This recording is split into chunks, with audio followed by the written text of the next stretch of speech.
Perceraian. Setelah Yesus selesai dengan pengajarannya itu, berangkatlah ia dari Galilea dan tiba di daerah Yudea yang di seberang sungai Yordan. Orang banyak berbondong-bondong mengikuti dia, dan dia pun menyembuhkan mereka di sana. Maka datanglah orang-orang Farisi kepadanya untuk mencobai dia. Mereka bertanya, "Apakah diperbolehkan orang menceraikan istrinya dengan alasan apa saja?" Jawab Yesus, "Tidakkah kamu baca bahwa Ia yang menciptakan manusia sejak semula menjadikan mereka laki-laki dan perempuan? Dan firman-Nya, sebab itu laki-laki akan meninggalkan ayah dan ibunya dan bersatu dengan istrinya, sehingga keduanya itu menjadi satu daging. Demikianlah mereka bukan lagi dua, melainkan satu.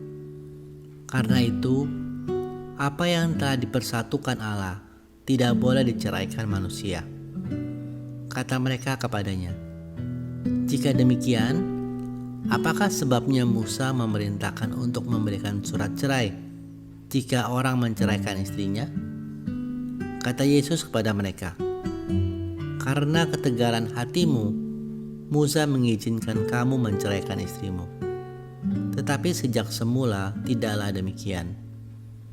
Aku berkata kepadamu, barang siapa menceraikan istrinya kecuali karena zina, lalu kawin dengan perempuan lain, ia berbuat zina." Murid-murid itu berkata kepadanya, "Jika demikian halnya hubungan antara suami dan istri, lebih baik jangan kawin." Akan tetapi ia berkata kepada mereka, "Tidak semua orang dapat mengerti perkataan itu, hanya mereka yang dikaruniai saja. Ada orang yang tidak dapat kawin karena ia memang lahir demikian dari rahim ibunya. Dan ada orang yang dijadikan demikian oleh orang lain. Dan ada orang yang membuat dirinya demikian karena kemauannya sendiri. Oleh karena kerajaan sorga, siapa yang dapat mengerti, hendaklah ia mengerti." Yesus memberkati anak-anak. Lalu orang membawa anak-anak kecil kepada Yesus, supaya ia meletakkan tangannya atas mereka dan mendoakan mereka. Akan tetapi murid-muridnya memarahi orang-orang itu. Tetapi Yesus berkata, "Biarkanlah anak-anak itu, janganlah menghalang-halangi mereka datang kepadaku. Sebab orang-orang yang seperti itulah yang ampunya kerajaan surga." Lalu ia meletakkan tangannya atas mereka, kemudian ia berangkat dari situ. Orang muda yang kaya. Ada seseorang datang kepada Yesus dan berkata, "Guru, perbuatan baik apakah yang harus kuperbuat untuk beroleh hidup kekal?" Jawab Yesus, "Apakah sebabnya engkau bertanya kepadaku tentang apa yang baik? Hanya satu yang baik. Tetapi jikalau engkau ingin masuk ke dalam hidup, turutilah segala perintah Allah." Kata orang itu kepadanya, "Perintah yang mana?" Kata Yesus, "Jangan membunuh, jangan berzina, jangan mencuri, jangan mengucapkan saksi dusta. Hormatilah ayahmu dan ibumu. Kasihilah sesamamu manusia seperti dirimu sendiri." Kata orang muda itu kepadanya, "Semuanya itu telah kuturuti. Apalagi yang masih kurang?" Kata Yesus kepadanya, "Jikalau engkau hendak sempurna, pergilah, jualah segala milikmu dan berikanlah itu kepada orang-orang miskin. Maka engkau akan beroleh harta di surga. Kemudian datanglah kemari dan ikutlah aku." Ketika orang muda itu mendengar perkataan itu, pergilah ia dengan sedih, sebab banyak hartanya. Yesus berkata kepada murid-muridnya, "Aku berkata kepadamu, sesungguhnya sukar sekali bagi seorang kaya untuk masuk ke dalam kerajaan surga. Sekali lagi aku berkata kepadamu, lebih mudah seekor unta masuk melalui lubang jarum daripada seorang kaya masuk ke dalam kerajaan Allah."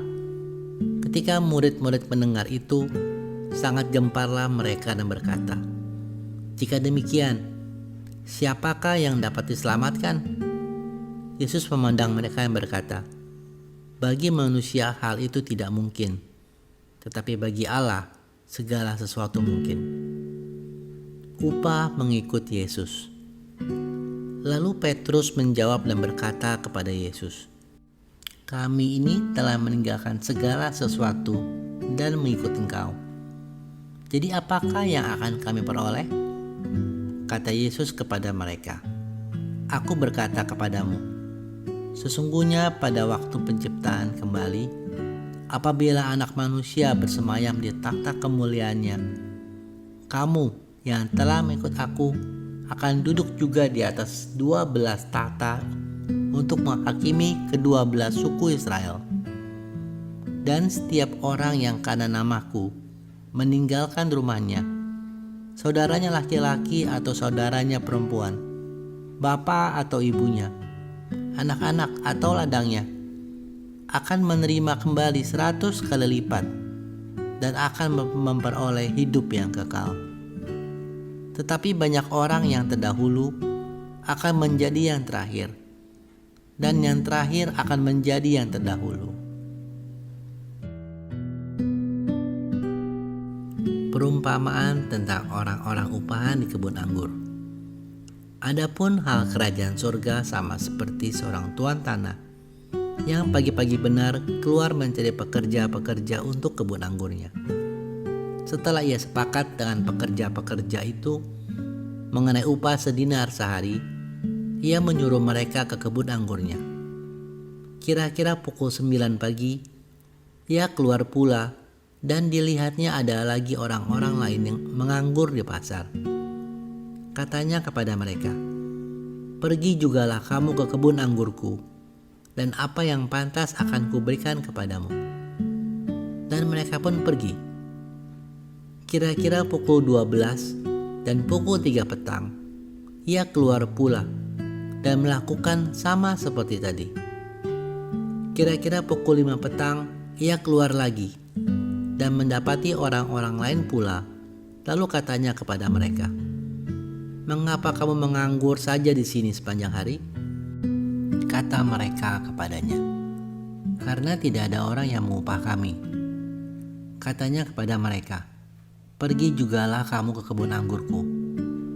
Ketika malam hari, tuan itu berkata kepada mandurnya, panggillah pekerja-pekerja itu dan bayarkan upah mereka, mulai dengan mereka yang masuk terakhir hingga mereka yang masuk terdahulu.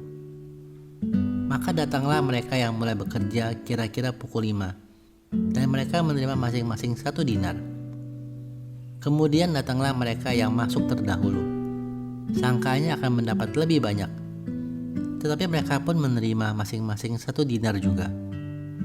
Ketika mereka menerimanya, mereka bersungut-sungut kepada tuan itu. Katanya, mereka yang masuk terakhir ini hanya bekerja 1 jam, dan engkau menyamakan mereka dengan kami yang sehari suntuk bekerja berat dan menanggung panas terik matahari. Tetapi tuan itu menjawab seorang dari mereka, saudara, aku tidak berlaku tidak adil terhadap engkau. Bukankah kita telah sepakat sedinar sehari? Ambillah bagianmu dan pergilah. Aku mau memberikan kepada orang yang masuk terakhir ini sama seperti kepadamu. Tidakkah aku bebas mempergunakan milikku menurut kehendak hatiku? Atau iri hatikah engkau karena aku murah hati? Demikianlah orang yang terakhir akan menjadi yang terdahulu, dan yang terdahulu akan menjadi yang terakhir. Pemberitahuan ketiga tentang penderitaan Yesus.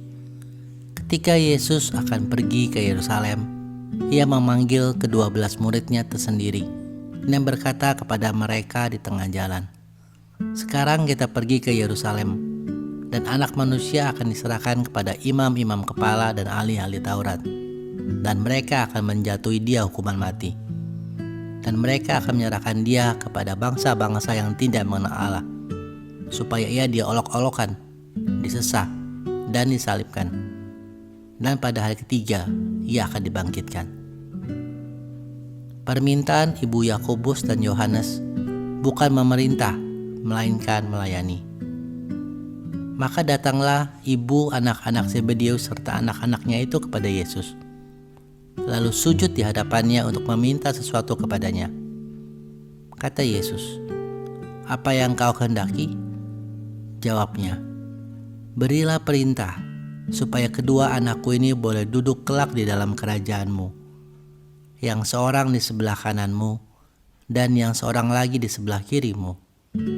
Tetapi Yesus menjawab, katanya, "Kamu tidak tahu apa yang kamu minta. Dapatkah kamu meminum cawan yang harus kuminum?" Kata mereka kepadanya, "Kami dapat." Yesus berkata kepada mereka, "Cawanku memang akan kamu minum, tetapi hal duduk di sebelah kananku atau di sebelah kiriku, aku tidak berhak memberikannya. Itu akan diberikan kepada orang-orang bagi siapa Bapakku telah menyediakannya." Mendengar itu, marahlah ke-10 murid yang lain kepada kedua saudara itu. Tetapi Yesus memanggil mereka lalu berkata, "Kamu tahu bahwa pemerintah-pemerintah bangsa-bangsa memerintah rakyatnya dengan tangan besi, dan pembesar-pembesar menjalankan kuasanya dengan keras atas mereka. Tidaklah demikian di antara kamu. Barang siapa ingin menjadi besar di antara kamu, hendaklah ia menjadi pelayanmu. Dan barang siapa ingin menjadi terkemuka di antara kamu, hendaklah ia menjadi hambamu. Sama seperti Anak Manusia datang bukan untuk dilayani, melainkan untuk melayani, dan untuk memberikan nyawanya menjadi tebusan bagi banyak orang." Yesus menyembuhkan 2 orang buta. Dan ketika Yesus dan murid-muridnya keluar dari Yeriko, orang banyak berbondong-bondong mengikuti dia. Ada 2 orang buta yang duduk di pinggir jalan mendengar bahwa Yesus lewat. Lalu mereka berseru, "Tuhan, Anak Daud, kasihanilah kami." Tetapi orang banyak itu menegur mereka supaya mereka diam. Namun mereka semakin keras berseru, katanya, "Tuhan, Anak Daud, kasihanilah kami." Lalu Yesus berhenti dan memanggil mereka. Ia berkata, "Apa yang kamu kehendaki supaya aku perbuat bagimu?" Jawab mereka, "Tuhan, supaya mata kami dapat melihat." Maka tergeraklah hati Yesus oleh belas kasihan. Lalu ia menjamah mata mereka, dan seketika itu juga mereka melihat, lalu mengikuti dia.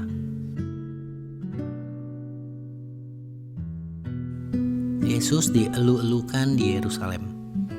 Ketika Yesus dan murid-muridnya telah dekat Yerusalem dan tiba di Betfage yang terletak di Bukit Zaitun, Yesus menyuruh 2 orang muridnya dengan pesan, "Pergilah ke kampung yang di depanmu itu, dan di situ kamu akan segera menemukan seekor keledai betina tertambat dan anaknya ada dekatnya. Lepaskanlah keledai itu dan bawalah keduanya kepadaku. Dan jikalau ada orang menegur kamu, katakanlah, Tuhan memerlukannya. Ia akan segera mengembalikannya." Hal itu terjadi supaya genaplah firman yang disampaikan oleh Nabi. "Katakanlah kepada putri Sion, lihat, rajamu datang kepadamu. Ia lemah lembut dan mengendarai seekor keledai bebanmu yang mudah." Maka pergilah murid-murid itu dan berbuat seperti yang ditugaskan Yesus kepada mereka. Mereka membawa keledai betina itu bersama anaknya, lalu mengalasinya dengan pakaian mereka, dan Yesus pun naik ke atasnya. Orang banyak yang sangat besar jumlahnya menghamparkan pakaiannya di jalan. Ada pula yang memotong ranting-ranting dari pohon-pohon dan menyebarkannya di jalan. Dan orang banyak yang berjalan di depan Yesus dan yang mengikutinya dari belakang berseru, katanya, "Hosana bagi Anak Daud. Diberkatilah dia yang datang dalam nama Tuhan. Hosana di tempat yang maha tinggi." Dan ketika ia masuk ke Yerusalem, gemparlah seluruh kota itu, dan orang berkata, "Siapakah orang ini?"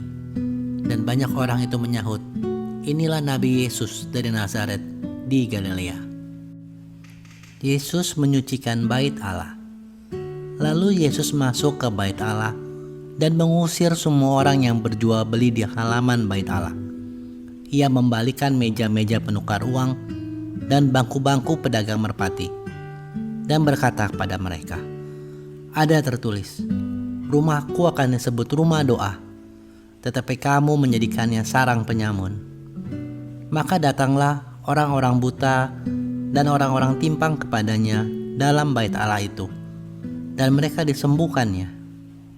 Tetapi ketika imam-imam kepala dan ahli-ahli Taurat melihat mujizat-mujizat yang dibuatnya itu, dan anak-anak yang berseru dalam bait Allah, "Hosana bagi anak Daud," hati mereka sangat jengkel. Lalu mereka berkata kepadanya, "Engkau dengar apa yang dikatakan anak-anak ini?" Kata Yesus kepada mereka, "Aku dengar. Belum pernahkah kamu baca, dari mulut bayi-bayi dan anak-anak yang menyusu, engkau telah menyediakan pujian-pujian?" Lalu ia meninggalkan mereka dan pergi keluar kota ke Betania dan bermalam di situ. Yesus mengutuk pohon ara. Pada pagi-pagi hari dalam perjalanannya kembali ke kota, Yesus merasa lapar. Dekat jalan ia melihat pohon ara, lalu pergi ke situ. Tetapi ia tidak mendapatkan apa-apa pada pohon itu selain daun-daun saja. Katanya kepada pohon itu, "Engkau tidak akan berbuah lagi selama-lamanya." Dan seketika itu juga keringlah pohon ara itu. Melihat kejadian itu tercenganglah murid-muridnya lalu berkata, "Bagaimana mungkin pohon ara itu sekonyong-konyong menjadi kering?" Yesus menjawab mereka, "Aku berkata kepadamu, sesungguhnya jika kamu percaya dan tidak bimbang, kamu bukan saja dapat berbuat apa yang kuperbuat dengan pohon ara itu, tapi juga jikalau kamu berkata kepada gunung ini, beranjaklah dan tercampaklah ke dalam laut, hal itu akan terjadi. Dan apa saja yang kamu minta dalam doa dengan penuh kepercayaan, kamu akan menerimanya." Pertanyaan mengenai kuasa Yesus. Lalu Yesus masuk ke bait Allah, dan ketika ia mengajar di situ, datanglah imam-imam kepala serta tua-tua bangsa Yahudi kepadanya dan bertanya, "Dengan kuasa manakah engkau melakukan hal-hal itu? Dan siapakah yang memberikan kuasa itu kepadamu?" Jawab Yesus kepada mereka, "Aku juga akan mengajukan satu pertanyaan kepadamu. Dan jikalau kamu memberi jawabnya kepadaku, aku akan mengatakan juga kepadamu dengan kuasa manakah aku melakukan hal-hal itu. Dari manakah baptisan Yohanes? Dari sorga atau dari manusia?" Mereka memperbincangkannya di antara mereka dan berkata, "Jikalau kita katakan dari sorga, ia akan berkata kepada kita, 'Kalau begitu, mengapakah kamu tidak percaya kepadanya?' Tetapi jikalau kita katakan dari manusia, kita takut kepada orang banyak, sebab semua orang menganggap Yohanes ini nabi." Lalu mereka menjawab Yesus, "Kami tidak tahu." Dan Yesus pun berkata kepada mereka, "Jika demikian, aku juga tidak mengatakan kepadamu dengan kuasa manakah aku melakukan hal-hal itu." Perumpamaan tentang dua orang anak. Tetapi apakah pendapatmu tentang ini? Seorang mempunyai dua anak laki-laki. Ia pergi kepada anak yang sulung dan berkata, "Anakku, pergi dan bekerjalah hari ini dalam kebun anggur." Jawab anak itu, "Baik, Bapa." Tetapi ia tidak pergi. Lalu orang itu pergi kepada anak yang kedua dan berkata demikian juga. Anak itu menjawab, "Aku tidak mau." Tetapi kemudian ia menyesal lalu pergi juga. Siapakah di antara kedua orang itu yang melakukan kehendak ayahnya? Jawab mereka, "Yang terakhir." Kata Yesus kepada mereka, "Aku berkata kepadamu, sesungguhnya pemungut-pemungut cukai dan perempuan-perempuan sundal akan mendahului kamu masuk ke dalam kerajaan Allah. Sebab Yohanes datang untuk menunjukkan jalan kebenaran kepadamu, dan kamu tidak percaya kepadanya. Tetapi pemungut-pemungut cukai dan perempuan-perempuan sundal percaya kepadanya. Dan meskipun kamu melihatnya, tetapi kemudian kamu tidak menyesal, dan kamu tidak juga percaya kepadanya." Perumpamaan tentang penggarap-penggarap kebun anggur. Dengarkanlah suatu perumpamaan yang lain. Adalah seorang tuan tanah membuka kebun anggur dan menanam pagar sekelilingnya.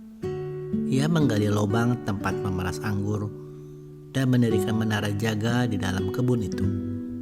Kemudian ia menyewakan kebun itu kepada penggarap-penggarap, lalu berangkat ke negeri lain. Ketika hampir tiba musim petik, ia menyuruh hamba-hambanya kepada penggarap-penggarap itu untuk menerima hasil yang menjadi bagiannya. Tetapi penggarap-penggarap itu menangkap hamba-hamba itu. Mereka memukul yang seorang, membunuh yang lain, dan melempari yang lain pula dengan batu. Kemudian Tuhan itu menyuruh pula hamba-hamba yang lain, lebih banyak daripada yang semula. Tetapi mereka pun diperlakukan sama seperti kawan-kawan mereka. Akhirnya ia menyuruh anaknya kepada mereka, katanya, "Anakku akan mereka segani." Tetapi ketika penggarap-penggarap itu melihat anaknya itu, mereka berkata seorang kepada yang lain, "Ia adalah ahli waris. Mari kita bunuh dia supaya warisannya menjadi milik kita."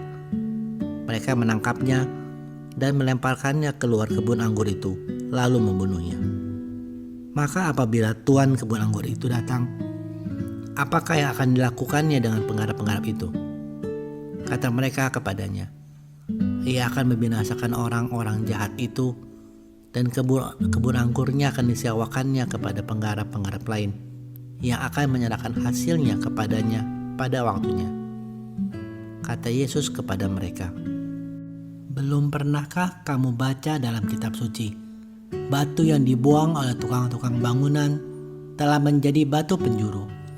Hal itu terjadi dari pihak Tuhan, suatu perbuatan ajaib di mata kita. Sebab itu, aku berkata kepadamu, bahwa kerajaan Allah akan diambil daripadamu dan akan diberikan kepada suatu bangsa yang akan menghasilkan buah kerajaan itu. Dan barang siapa jatuh ke atas batu itu, ia akan hancur. Dan barang siapa ditimpa batu itu, ia akan remuk." Ketika imam-imam kepala dan orang-orang Farisi mendengar perumpamaan Yesus, mereka mengerti bahwa merekalah yang dimaksudkannya. Dan mereka berusaha untuk menangkap dia. Tetapi mereka takut kepada orang banyak, karena orang banyak itu menganggap dia nabi.